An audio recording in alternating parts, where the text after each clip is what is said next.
kami kembali ke firman Tuhan.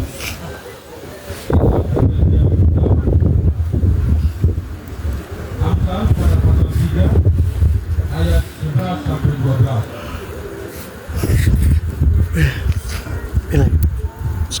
Amsal pasal 3 ayat 11 dan 12.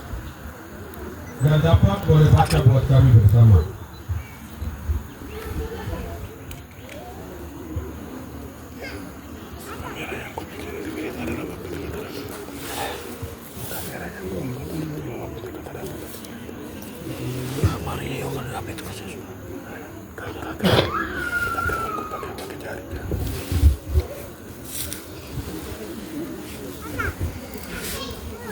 Baik, terima kasih atas jauh pembacaan firman Tuhan. Di sini kami akan melihat dengan satu pokok pembahasan, yakni mengevaluasi diri. Kami masuk di tahun 2025, bulan Januari atau bulan pertama, di tanggal yang ketiga. Di sini masih pribadi masing-masing mengevaluasi diri penting, melihat diri, siapa saya, apa yang saya harus lakukan, kemana saya akan pergi, di mana tugas dan tanggung jawab, di mana pendidikan saya, dengan siapa saya harus bergaul. Ini semua menjadi pertanyaan-pertanyaan yang dapat kami isi ke depan kira-kira 362 hari lagi. Itu sebabnya di sini firman Tuhan menganjurkan kepada kami di ayat yang ke-11. Di situ dikatakan, hai anakku, janganlah engkau menolak didikan Tuhan. Yang pertama di sini bahwa mengingat didikan Tuhan. Di sini berbicara mengenai didikan Tuhan, berarti berbicara mengenai perintah Tuhan, ajaran Tuhan, di mana Tuhan sudah berfirman untuk tiap orang bisa melakukan. Bagian yang A, Tuhan berfirman bahwa segala sesuatu yang ada di muka bumi boleh kau menikmati, tapi buah pengetahuan baik dan jahat sekali-kali tidak kau menikmati, tidak kau sentuh. Ini artinya bahwa di dalam Taman Eden itu ada berbagai macam jenis buah-buahan, makanan, tumbuh-tumbuhan yang lain. Tetapi Tuhan memberikan kekhususan kepada Adam dan Hawa bahwa buah itu engkau jangan sentuh. Ketika dalam kehidupan Adam dan Hawa, Hawa melihat buah itu mengikat hati. Mengikat hati artinya ada keinginan, kerinduan, ingin menyentuh, ingin mencobai. Dan di situ Hawa lakukan. Dan di situ ada yang dosa. Dosa itu mengikat. Dosa itu pada manusia pertama Adam dan Hawa. Dosa itu buat mereka berdua tidak miskin. Apakah benar atau tidak? Ingat, di Taman Eden semua dari ada. Tidak susah. Pikiran juga tidak terjawab. Pikiran juga tidak ragu, tidak khawatir, tidak berubah. Tapi pikirannya aman, damai, nyaman di Taman Eden. Tetapi karena dosa yang dilakukan, sehingga mereka berdua diusir keluar dari Taman Eden. Diusir keluar ke bagian timur. Di situ mereka sendiri harus berusaha untuk melangsungkan kehidupan. Di situ pikir-pikir yang tidak baik muncul. Di situ pula hal-hal yang tidak baik bermunculan. Awal mulanya karena melanggar perintah Tuhan. Itu sebabnya kepada kami semua yang hadir, yang pertama kami harus ketahui bahwa perintah Tuhan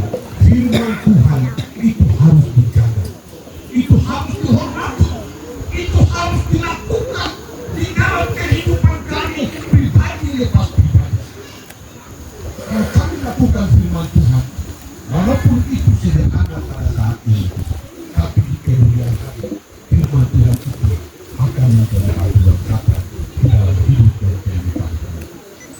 Ada pengalaman atau tidak? Ingat, Daud itu menuruti orang tua.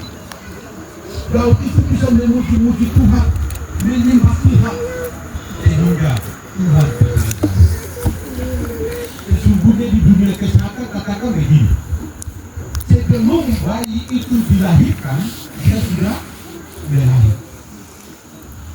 Artinya, Daud itu sebelum harus jadi pemimpin, harus ada di lampu perikanan, tetapi Daud itu dipilih menjadi seorang raja.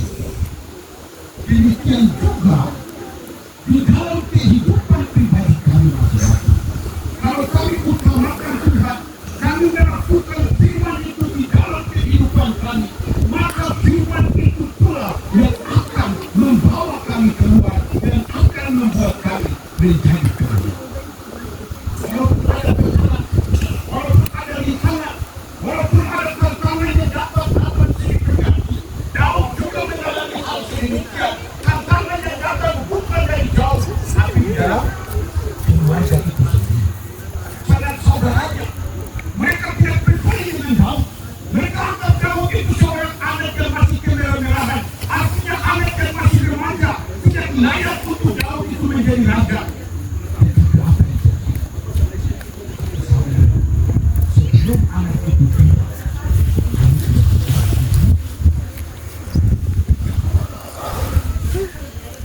tunggu sampai Daud datang. Daud itu akan menjadi raja. Lalu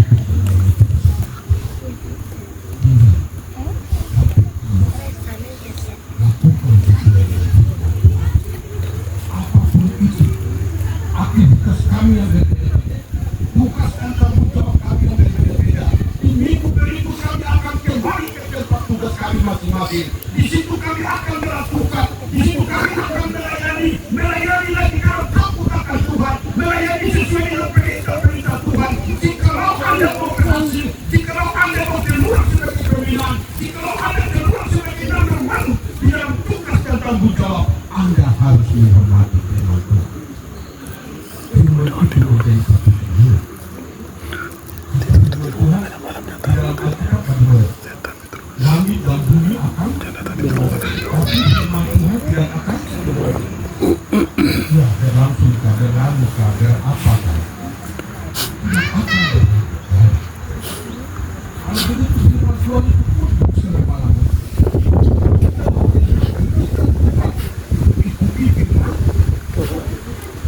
Ikuti firman Tuhan. Dan kedua, didikan Tuhan dan Tuhan akan sampaikan kepada murid-murid bahwa ada di dalam keluarga tugas yang kami akan lalui tidak semudah kami berbagi kerapat kami. Tapi kalau kami mengajarkan pada kemampuan kami, ada pengertian diri pribadi kami, kami anggap bahwa itu saya mampu, itu saya bisa. Ingat, ada konsekuensi yang kita harus lalui. Ada masalah yang akan datang karena kemampuan dan pikiran manusia terbatas. Tapi kalau kita mengandalkan pada Tuhan, maka semuanya akan berjalan dengan baik. Itu sebabnya saya sarankan kepada kalian sekalian, masalah yang datang, pencobaan yang datang, hal-hal yang datang kadang melebihi kemampuan kami. Di situ tidak ada jalan keluar selain ada di dalam doa dan puasa. Kita tidak bisa ikut doa dan puasa seperti Tuhan Yesus lakukan. Tuhan Yesus berdoa dan puasa itu berapa lama? 40 hari, 40. Kita tidak bisa samakan dengan Tuhan. Di sini bukan diminta supaya kesamaan, tapi di sini diminta supaya bagaimana kita mengikuti perintah Tuhan. Perintah Tuhan apa? Kecuali dalam doa dan puasa. Kita bisa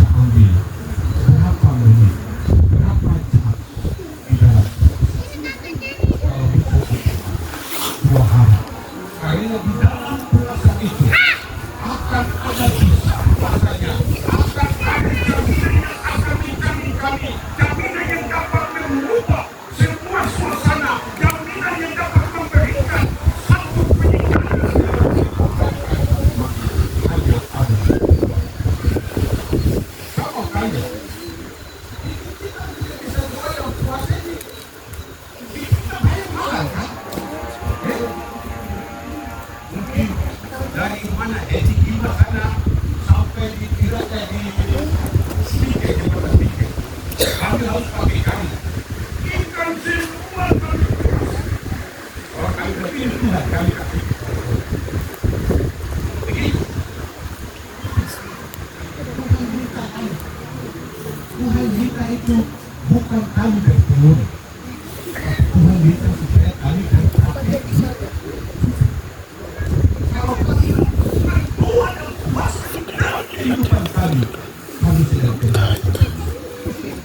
Walaupun ada raja, walaupun ada presiden, walaupun ada perdana menteri yang mengendalikan satu negara, mengendalikan satu kerajaan, mengendalikan satu negara juga, tetapi yang sedang mengendalikan dunia adalah orang-orang yang ada di dalam doa dan puasa.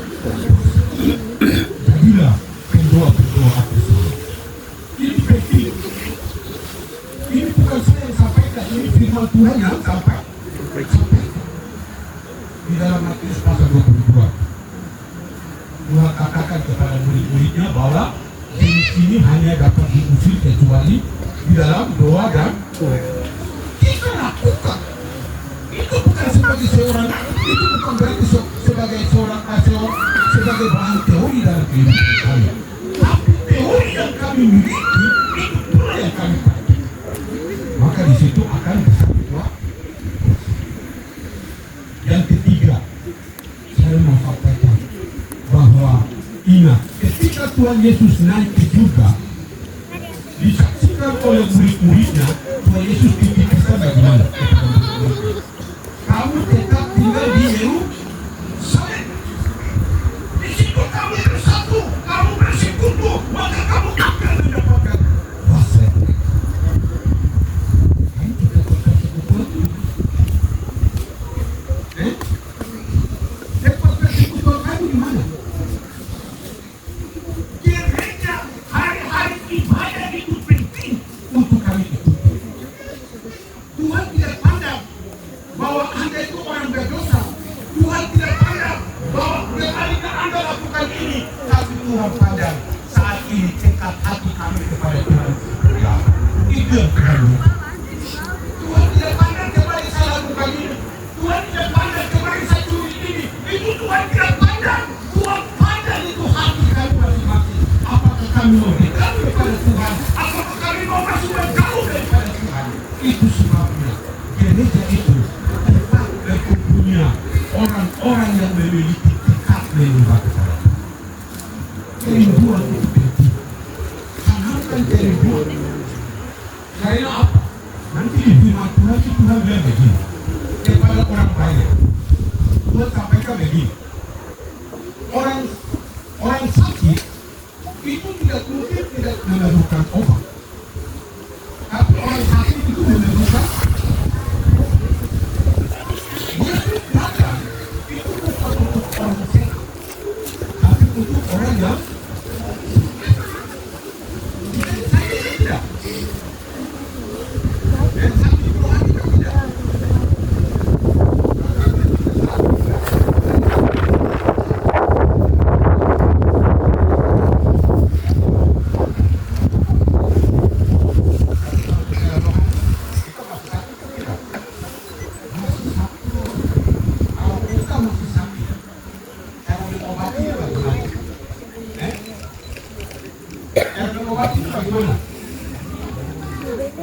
Atau begini yang maju mundur nama apa itu?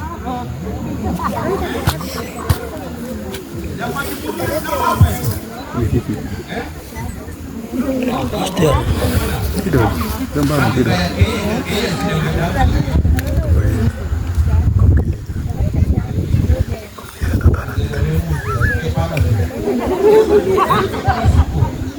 Nanti ada dewan dari mana?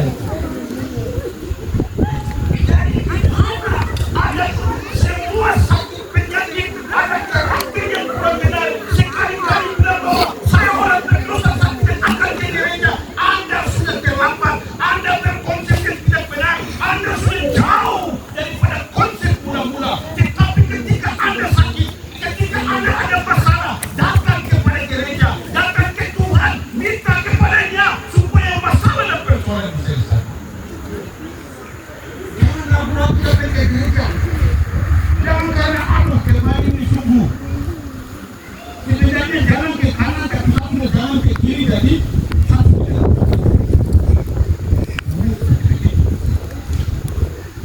Jalan sebenarnya ke kanan. Dia nanti sudah tahu. Tapi tiba-tiba sudah jalan ke kiri. Itu dalam keadaan apa? Jalan sebenarnya sudah lurus, tapi tiba-tiba dia pikir apa?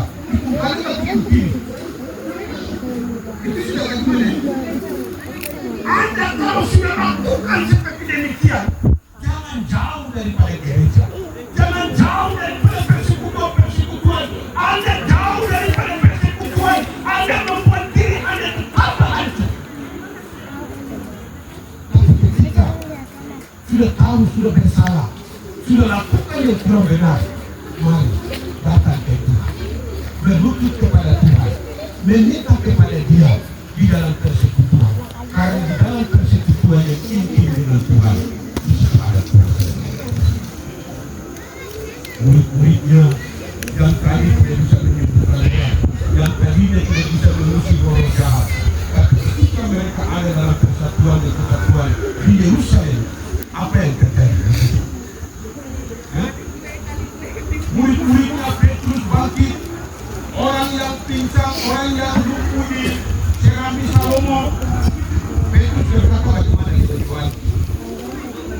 Kami tidak punya kemampuan, tapi dalam nama Yesus, tahu apa?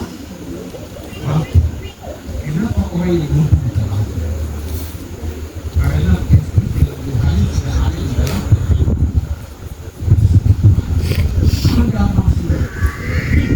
Anda masih kacau dengan pikiran masing-masing, dengan kebiasaan masing-masing, dengan habitat model apapun. Mari datang ke gereja. Di gereja ada, di gereja ada kebenaran. Seperti KKR nanti di beberapa bulan lalu di bulan November, di situ tema bagaimana? Kami kembali ke sumbernya. Sumbernya itu ada di mana? Sumbernya itu ada di mana? Kita kembali ke situ. Karena di dalam gereja itu ada doa. Karena di dalam gereja itu ada puji-pujian. Karena di dalam doa itu ada, di dalam gereja ada firman Tuhan. Di dalam gereja kami mulai berada dan tertib.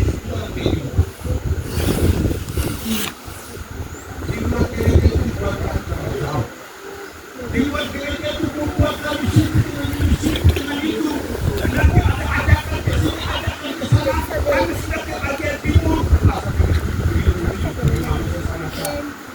Tapi nanti setelah kita bertiga, mari kami ke bagian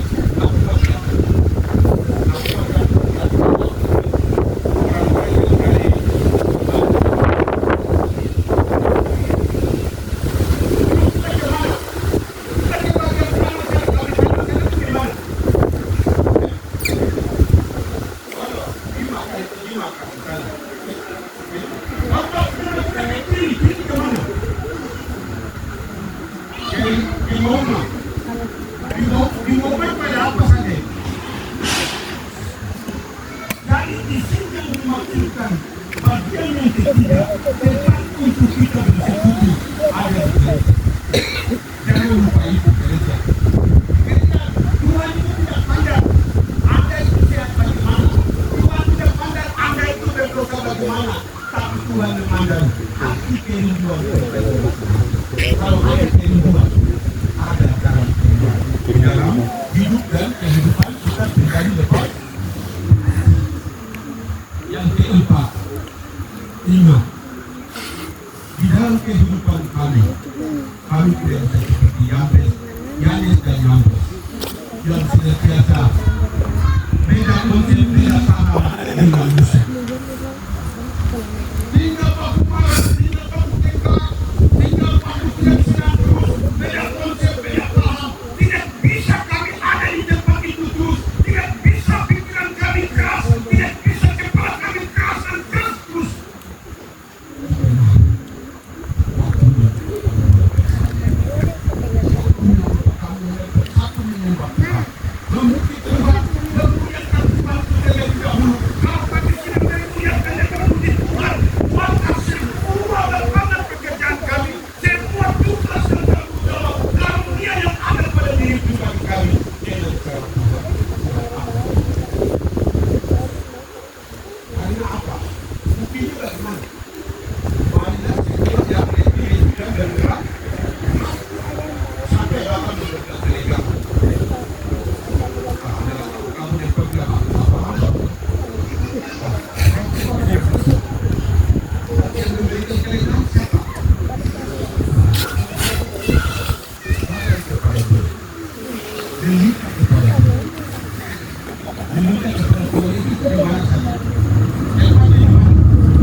Yang kelima, yang ketiga, 4 tadi sudah.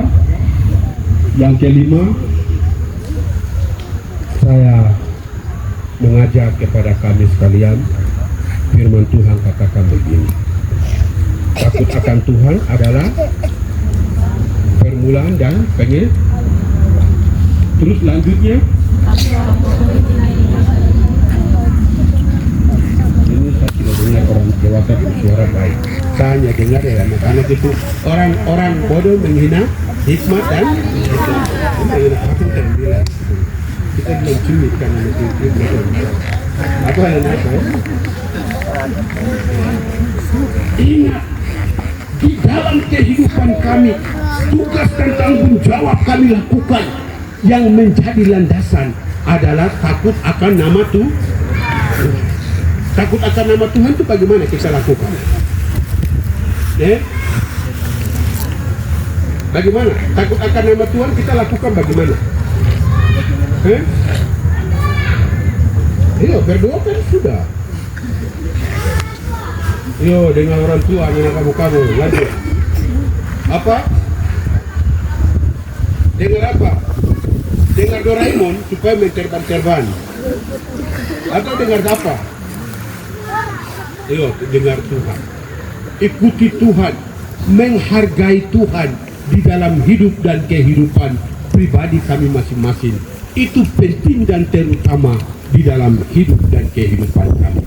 Kami yang masih sekolah, tetap kami takut Tuhan, karena di situ ada pengetahuan.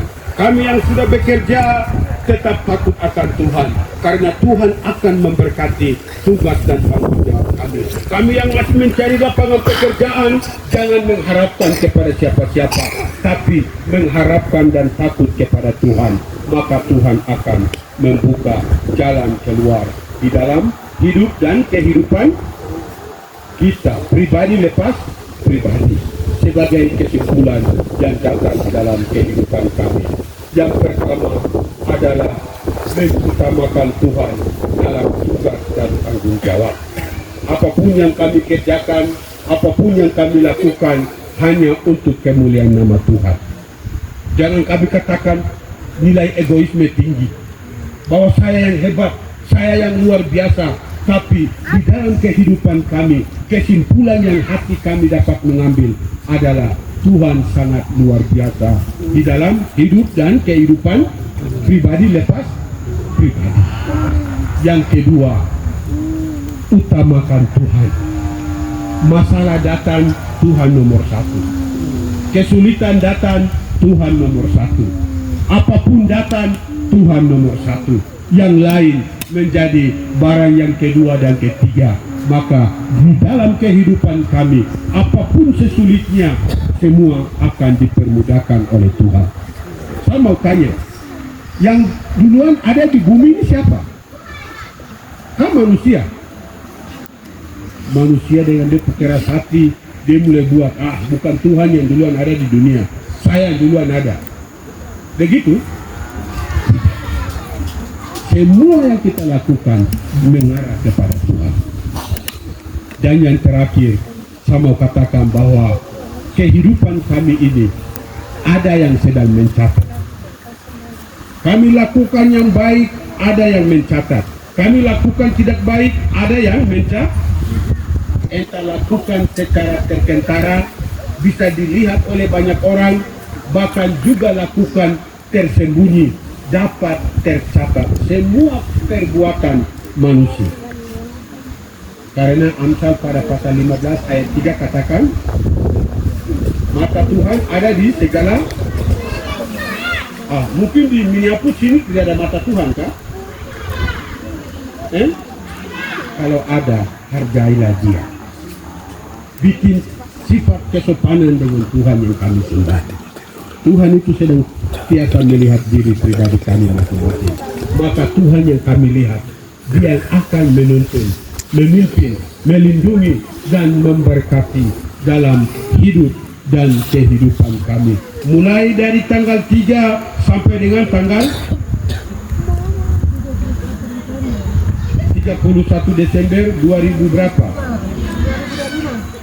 Ini lama kah cepat? Iya lama. Tapi konteks orang gunung tuh begini. Orang cerita-cerita baik, saya kasih dia itu 600 saja. Setelah itu kita pergi tanya ke orangnya, dia kasih berapa? Padahal dia kasih tuh 6 juta. Orang gunung itu tidak mau supaya dia itu ditinggi-tinggikan, jadi dia sengaja. Dia kasih 100.000 tapi dia bilang berapa? Dia kasih berapa?